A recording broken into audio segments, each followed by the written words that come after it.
Morning, how are you all everyone. उम्मीद करता हूँ आप सभी अपने अपने घरों में खुश एवं सुरक्षित होंगे। बच्चों, आपका स्वागत है आपके अपने यूट्यूब चैनल एडु ज्ञान पर, जहाँ मैं आपका एजुकेटर गौरव आधुनिक आप सभी व्यूअर्स का स्वागत करता हूँ इस ऑनलाइन एजुकेशनल प्लेटफॉर्म में जो ऑर्गेनाइज किया गया है, जी हाँ, देवस्य इंटरनेशनल स्कूल द्वारा।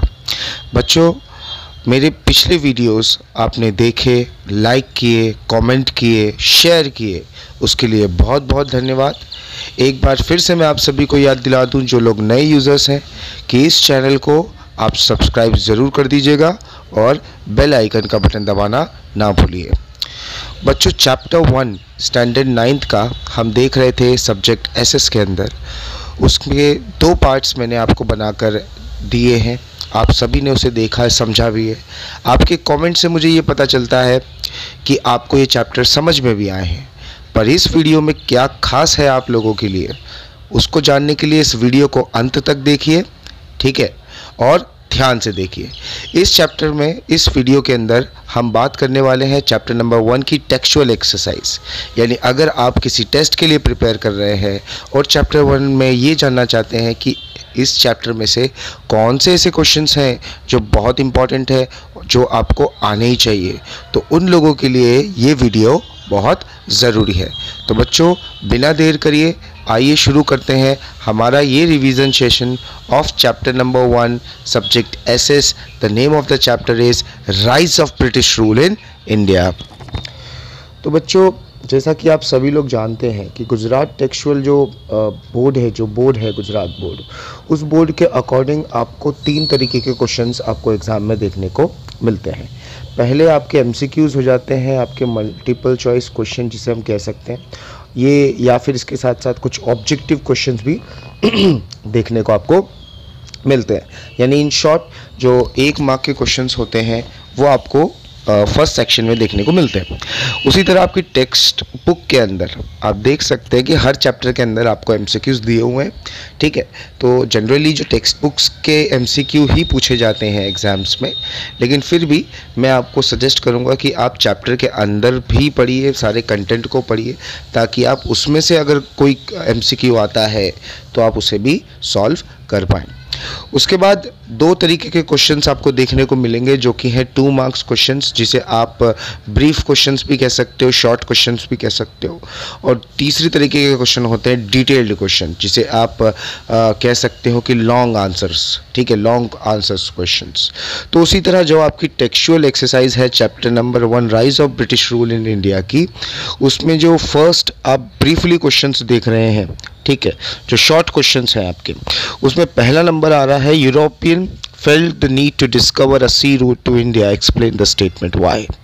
अब बच्चों, क्वेश्चन से आपको समझ लेना है कि यूरोपियंस, जो यूरोप के लोग थे, क्या ज़रूरत थी उन लोगों को सी रूट फाइंड करने की। तो ये आपको फर्स्ट पेज पे मिलेगा इसका आंसर, ठीक है। और आपने अगर मेरे पार्ट 1 और पार्ट 2 मिस कर दिए हैं, ये दो पार्ट मिस कर दिए हैं इस चैप्टर के, तो लिंक मैंने डिस्क्रिप्शन में दे दी है, आप एक बार जाइए, इस पूरे चैप्टर को रिवाइज करिए, आपको पता चलेगा। और जिन्होंने देख लिया है उनको मालूम होगा कि यूरोपियन को क्या नीड थी डिस्कवर करने की, just because of the raw materials. कौन से रॉ मटेरियल? जिसमें मुस्लिन क्लोथ है, जो, ठीक है, जो ढाका से आ रहा था, आप बहुत सारे स्पाइसेस है, इंडिगो है, कॉटन है, ये सारे वो एलिमेंट्स थे, ये सारे वो रॉ मटेरियल थे that has a high demand in the European market. और उस समय आप सभी को पता होगा कि Constantinople has blocked the way of land between Europe and Asia. यानी कॉन्स्टेंटिनोपल, जो कि आज का टर्की है, उसने उस रास्ते को ब्लॉक कर दिया था, बंद कर दिया था यूरोपियन लोगों के लिए। तो ये जो डिमांड थी ये बढ़ रही थी, और इस डिमांड को फुल करने के लिए, किस डिमांड को? स्पाइसेस, और उसके साथ साथ कॉटन, उसके साथ मुस्लिन कपड़ा, और ये सारी चीज़ों की डिमांड जो बढ़ रही थी और रास्ता बंद हो गया था, तो फिर यूरोपियन ने ये सोचा कि if we can't go by land we can go by sea route. तो हम कह सकते हैं कि जो नीड थी, जो उनकी डिज़ायर थी, वो सी रूट फाइंड करने की यही थी कि दे वांट टू सेल और they want to make a business of this all things which we have discussed. ठीक है बच्चों, तो इस तरीके से आपको आंसर लिखना है। मिनिमम इसमें 4 से 5 पॉइंट आपके बन जाने चाहिए और इजी क्वेश्चन है, बन जाएगा। ठीक है, सेकंड क्वेश्चन देखते हैं, what reforms did Dalhousie bring out. अब ये क्वेश्चन जो है ये न्यूट्रल क्वेश्चन है। न्यूट्रल मतलब कि ये ना पॉजिटिव क्वेश्चन है ना नेगेटिव क्वेश्चन है। आपको क्या करना है, इसको आपको 2 भागों में लिखना है। अब जब डलहौजी है, जिन्होंने देखा है अब हमारे पुराने वीडियोस को, तो डलहौजी जो है इसे रिफॉर्मिस्ट भी कहा जाता था। रिफॉर्मिस्ट क्यों कहा जाता था, क्योंकि ये गवर्नर जनरल ब्रिटेन का ऐसा था जिसने पॉजिटिव्स भी काफ़ी सारे रिफॉर्म्स लाए और नेगेटिव्स भी रिफॉर्म्स लाए। जिसमें पॉजिटिव्स में हम बात कर सकते हैं भाई, पीडब्ल्यूडी डिपार्टमेंट इनके टाइम पर स्टैब्लिश किया गया, पब्लिक वर्क डिपार्टमेंट। इसके अलावा ट्रेन चलाएगी, आपको पता होगा। ठीक है, आपने पढ़ा भी है, फर्स्ट रेलवे ट्रैक जो था इनके टाइम पे स्टैब्लिश हुआ, न्यूज़पेपर इनके टाइम में, प्रिंटिंग इनके टाइम में स्टैब्लिश हुई। तो ये सारे पॉजिटिव पॉइंट्स हैं जिसमें आप 3 से 4 पॉइंट आप इसके लिख सकते हो। और वहीं दूसरी तरफ नेगेटिव पॉइंट्स की बात करें तो हम डलहौजी पॉलिसी ऑफ एनेक्सेशन, आपने पढ़ा हुआ है डलहौजी पॉलिसी ऑफ एनेक्सेशन, कि कैसे किसी की संतान नहीं होती थी, एंसेस्टर्स नहीं होते थे, तो फिर उसकी जो स्टेट होती थी वो भी डलहौजी यानी ब्रिटिश गवर्नमेंट के अंडर में आ जाती थी। तो आप ऐसा बना के नेगेटिव और पॉजिटिव 2 भागों में अपने क्वेश्चन को डिवाइड करके आंसर कर सकते हो उसको। ठीक है, अगर आप ऐसे करोगे तो आपका आंसर बहुत ही अच्छी तरह फ्रेम होगा। पॉजिटिव में मिनिमम 4 to 5 पॉइंट्स और नेगेटिव में मिनिमम 3 to 4 पॉइंट्स होने चाहिए। ये एवरेज लेंथ है इस आंसर की। उसके बाद बात करते हैं तीसरे क्वेश्चन की, जो है what were the important terms and condition in the subsidiary alliance system. ये आपको टेक्स्ट बुक में दिया हुआ है, अब वहाँ से देखिए। इसके टोटल 4 to 5 पॉइंट्स हैं कि क्या क्या सब्सिडरी अलायंस के सिस्टम के जो रूल्स थे। ठीक है, और आप इसके साथ साथ अपना आंसर में ये भी जोड़ सकते हैं कि कौन से ऐसे स्टेट थे जो सब्सिडरी अलायंस की वजह से ब्रिटिश गवर्नमेंट के अंदर आ गए। ठीक है, ऐसे 5 to 6 स्टेट्स आपको नोटबुक टेक्स्ट बुक में दिए हुए हैं। उसके बाद बात करते हैं पॉइंट 4 की, जो कि बोल रहा है what states were annexed by the Dalhousie policy of annexation. ठीक है, जो भी स्टेट्स इसके साथ एनेक्स्ड हुए हैं वो सारे एनेक्स स्टेट के नाम भी अगर आप यहाँ लिख देते हैं, ठीक है, तो भी आपको 1 या 1.5 मार्क्स मिल जाएगा। यानी पहले जो 4 क्वेश्चन है बहुत ईजी बनते हैं दोस्तों। ठीक है, ईजी इसलिए बनते हैं क्योंकि इसमें आपको बेसिक चीज़ें पूछी जा रही है और मिनिमम आपको 4 to 5 पॉइंट्स तो इसके ऊपर निकाल लें। उसके बाद हम बढ़ चलते हैं अगले डिटेल क्वेश्चन की तरफ। डिटेल्ड क्वेश्चन जो आपको 3 से 5 मार्क के लिए पूछे जा सकते हैं। अगर 3 मार्क के लिए पूछे जाते हैं तो हमको मिनिमम टू मिनिमम दिमाग में रखना है कि 6 पॉइंट से ज़्यादा इसमें हमें फ्रेम आउट करना है और हमारे जो पॉइंट्स होने चाहिए वो वेल वेटेज वाले होने चाहिए। वेल वेटेज वाले होने चाहिए means we don't have to write according to our self, we have to write according to the concept. जिसमें पहला क्वेश्चन क्या बोल रहा है कि भाई give the information about battle of Plassey. ये आपको सेकंड पार्ट में देखने को मिलेगा। ठीक है, ये हमारा जो सेकंड पार्ट हमने बनाया था चैप्टर नंबर 1 का, बैटल ऑफ प्लासी। अब देखिए, किसी भी बैटल को अगर आप बता रहे हैं तो आपको क्या करना है, सबसे पहली चीज़ तो आपको पता होना चाहिए वो बैटल कब हुई। ठीक है, तो सबसे पहले टाइम लिखना है आपको, बैटल ऑफ प्लासी का टाइम। उसके बाद place means battle of Plassey कहाँ हुई। ये आपको याद होगा कि येलो बॉक्स के अंदर दिया हुआ है कि 38 किलोमीटर दूर प्लासी से एक मैदान में ये युद्ध हुआ था, इसलिए इसे बैटल ऑफ प्लासी कहा जाता है। तो पहले आपने टाइम लिख दिया, फिर आपने प्लेस लिख दी। उसके बाद थर्ड पॉइंट आता है कि कौन कौन से जो लोग थे वो इसमें इन्वॉल्व थे। ठीक है, जिसमें आप एक साइड तो बोल सकते हो सिराजुद्दौला जो बंगाल ऑफ नवाब था और दूसरी तरफ ब्रिटिश ईस्ट इंडिया कंपनी। तो ये हो गया आपका तीसरा पॉइंट। मतलब इसमें आप ये डिस्कस कर रहे हो कि who were being the involvement. Number 5 फिर उसके बाद आप कॉन्स्पिरेसी डाल सकते हो। ठीक है, कॉन्स्पिरेसी मीन्स कि कैसे मीर जाफ़र और सेठ अमीचंद रॉबर्ट क्लाइव के साथ मिल गए और उसके साथ मिलने के बाद सिराजुद्दौला को ईजिली हरा दिया। और 5वां और 6ठा ये 2 आखिरी पॉइंट से आप उसका रिजल्ट लिख सकते हो कि what was the result of that battle. The result was Sirajuddaulah has lost the battle because Mir Jafar has surrendered, number 1. and उसके बाद लास्ट में लिख सकते हो कि Mir Jafar has become the new nawab of Bengal in the place of Sirajuddaula. So minimum 6 to 7 points भी अगर आप अच्छे से इस पर निकाल लेंगे तो बच्चों समझ लीजिए आपके एग्जाम में 3 मार्क पक्के। उसके बाद नेक्स्ट सेकंड क्वेश्चन आपको देखने को मिलता है explain the economic impact of company role in India and explain the social impact. बच्चों ये जो 2 क्वेश्चन है काफ़ी सिमिलर हैं।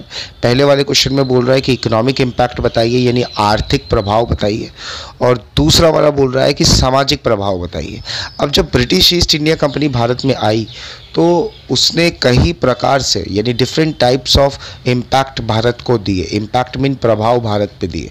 पहले हम इकोनॉमिक इम्पैक्ट्स की बात करते हैं। इसमें बहुत सारे पॉइंट्स हमने पार्ट 2 में डिस्कस किए थे कि कैसे ब्रिटिश गवर्नमेंट ने अपनी इंडस्ट्रीज़ को डेवलप किया, यहाँ से रॉ मटेरियल ले जाकर वो अपनी कंपनी अपनी कंट्री के अंदर उसे प्रोड्यूस करके बेचते थे। और वहीं दूसरी तरफ जहां हम सोशल इम्पैक्ट की बात करें तो सोशल इम्पैक्ट में हमने देखा कि कैसे ब्रिटिश गवर्नमेंट के आने से पहले भारत में बहुत सारी सोशल इविल्स थे, जैसे दूध पीती, सती प्रथा, ठीक है।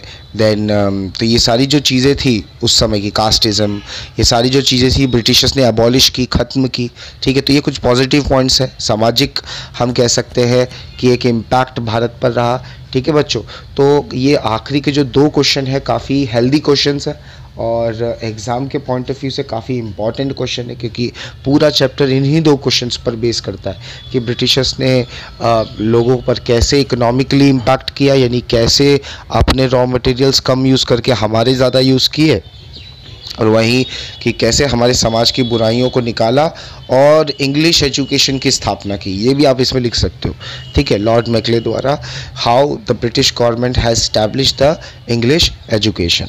तो ऐसे करके आपको ये दोनों क्वेश्चंस अच्छे से सॉल्व कर लेने हैं, ठीक है। अगर कोई डाउट, कोई परेशानी होती है तो कमेंट बॉक्स में आप कमेंट करके बता सकते हैं।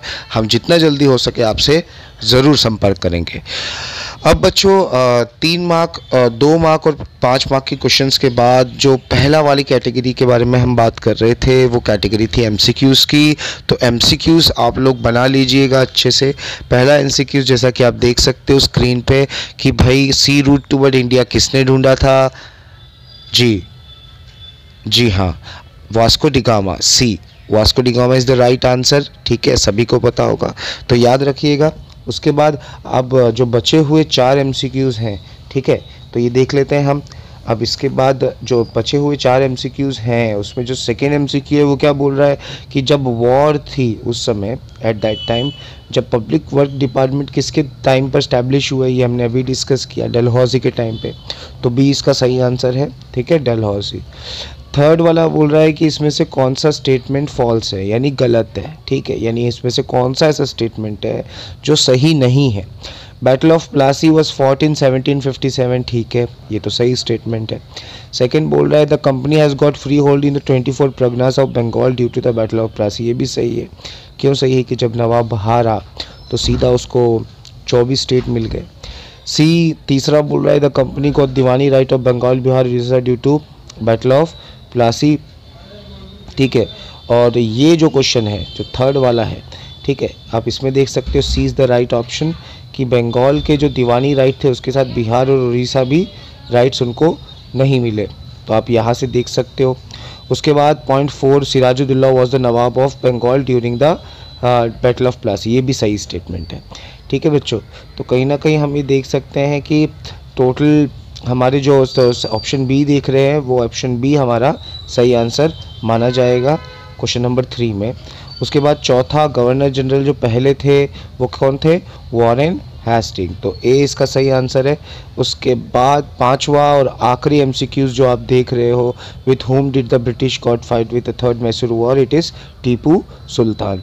तो ये आप देख सकते हो, ये आपके 5 एमसीक्यूज हमने बना लिए हैं, ठीक है।